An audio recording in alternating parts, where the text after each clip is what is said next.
ایک انسان وہ ہے کہ جو بنیادی طور پر جذبات سے فیصلہ کرتا ہے. آپ اس کے جذبات کو اپیل کر لیجیے، وہ آپ کی بات مان لے گا. ایک آدمی وہ ہے کہ جو پہلے بات کو سمجھنا چاہتا ہے کہ میری عقل بھی اس بات کو تسلیم کرتی ہے کہ نہیں. بس یہ ڈسٹنکشن. جو شخص چاہتا ہے کہ پہلے سمجھوں پھر مانوں، وہ انٹلیکچوئل ہے، چاہے ان پڑھ ہو. An absolutely illiterate person can be an intellectual, and a PhD can be a جذباتی آدمی. PhD ہونے سے کیا ہوتا ہے؟ ایموشنل ہو سکتا ہوں. PhD تو اس نے کی ہے کیمسٹری میں کی ہے، کسی اور میں کی ہے، بہت دیر تک بیٹھا رہا ہے بیچارہ، اور وہ بہت سے اسٹیٹسٹکس جمع کی ہیں، ڈیٹا فراہم کیا، اس کے اوپر کوئی ایک پیپر لکھ دیا، PhD ہو گئی. ضروری نہیں کہ PhD اس کے اندر کامن سینس بھی ہو. کامن سینس بہت بڑی ریئر سینس ہوتی ہے. It's called common sense but rarely found. اسی طریقے سمجھ لیجئے illiterate شخص بھی، لیکن یہ کہ اگر اس کا مزاج جیسا ہے، اس کی ایک شخصیت ہے کہ وہ پہلے بات کہتا ہے، بات پہلے مجھے سمجھاؤ. وہ انٹلیکٹ سے you can approach him through his intellect. You may say کہ اس کے جذباتی سٹرکچر، اس کا ہارٹ، اس کے اور آپ کے درمیان اس کا انٹلیکٹ ہائی ہے. You have to go through it. You can't reach his heart except through his intellect. ایک آدمی وہ ہوتا ہے جس کا یہاں کچھ ہے نہیں، کوئی نظریہ نہیں، کوئی خیال نہیں، نہ وہ عقل سے کوئی زیادہ سوچتا ہے، نہ کوئی. آپ نے اس کے اچھی بات کہی، اس کے دل میں اتر گئی. از دل خیزت بر دل ریزت. خلوص کے ساتھ آپ نے ایک بات کہی، بات اچھی تھی، اس کی فطرت نیک تھی، اس نیک فطرت اس بات جا کے اپیل کر گئی. And he starts going with you. میں نے تبلیغی جماعت کا اور ان تحریکوں کا جہاں تقابل کیا ہے کہ تبلیغی جماعت کی جو اپیل ہے ایموشنل ہے، انٹلیکچوئل نہیں ہے. وہ ایموشنلی اپروچ کرتے ہیں، اور جو ایموشنل پیپل ہیں وہ فوراً ریسپونڈ کرتے ہیں، پھر انہیں وہاں سے وہ اچک لیتے ہیں. نکلو اب اس ماحول سے. 3 دن کے لیے آؤ، 40 دن کے لیے آؤ، 4 مہینے کے لیے آؤ، جو بھی آؤ، 3 چلے لگاؤ، تاکہ ایک نئے ماحول میں لا کر ان کی جو ہے وہ ایک خاص قسم کی وہ ذہنی اور ان کی ایک مزاج کی ساخت بنا دی جائے.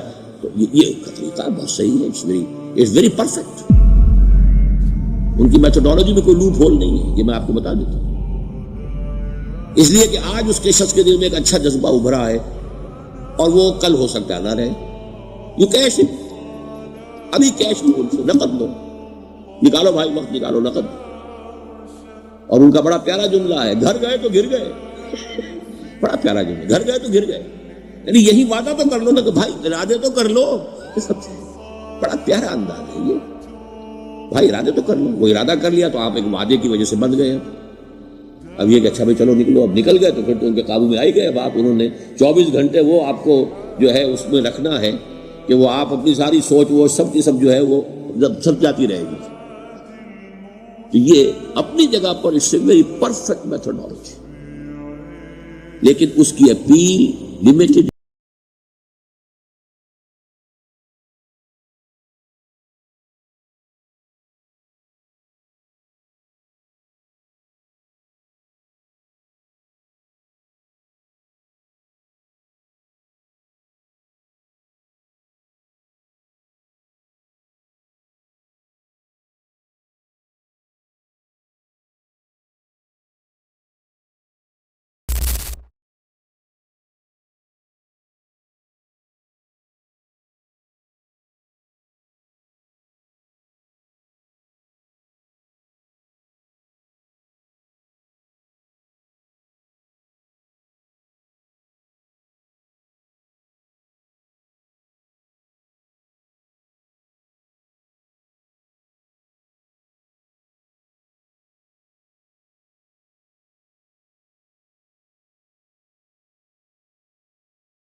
جبران، خلیل جبران جو ہے یہ ایک عیسائی مصنف تھا، عرب لبنان کا، لیکن بہت بڑا ادیب تھا.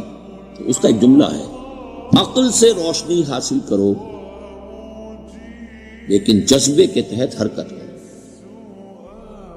یعنی عقل سے روشنی حاصل کرو، جانا کدھر ہے، منزل کیا ہے، ہدف کیا ہے، یہ عقل سے طے، یہ جذبات میں طے نہ کرو. یہ تو غلط ہو جائے گا، ڈائریکشن غلط ہو جائے گا. لیکن جب طے کر لیا، عقل سے پہچان لیا، دس از دی آئیڈیل، دس از دی گول، یہ میرا مقصود ہے، اب عقل کو ذرا ایک طرف رکھ دو۔ اگر عقل کو رکھے رکھا یہ چلنے نہیں دے گی، یہ کہے گی کہ ذرا سوچو تو صحیح، بیوی بچے ہیں، یہ ہے، گھر بار ہے، یہ عقل تو پھر یہ سکھائے گی۔ عقل کے معنی باندھنے کے ہیں، معلوم ہے آپ کو؟ عقل کے معنی باندھنا۔ عقال جو یہ عرب لوگ اپنے سر کے اوپر یہ لگتے ہیں، عقال یہ کیا تھا اصل میں؟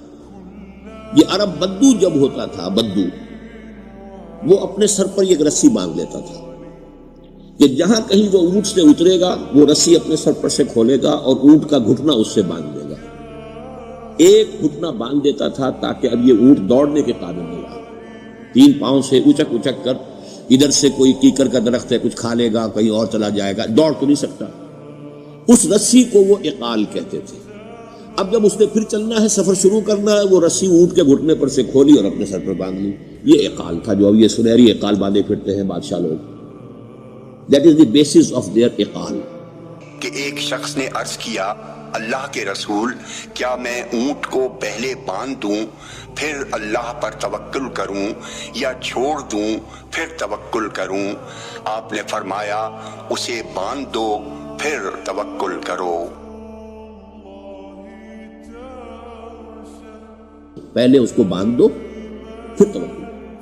اسباب اور وسائل و ذرائع کا استعمال یہ تم پر لازم ہے، لیکن توکل اس پر نہ کرو، توکل اللہ پر۔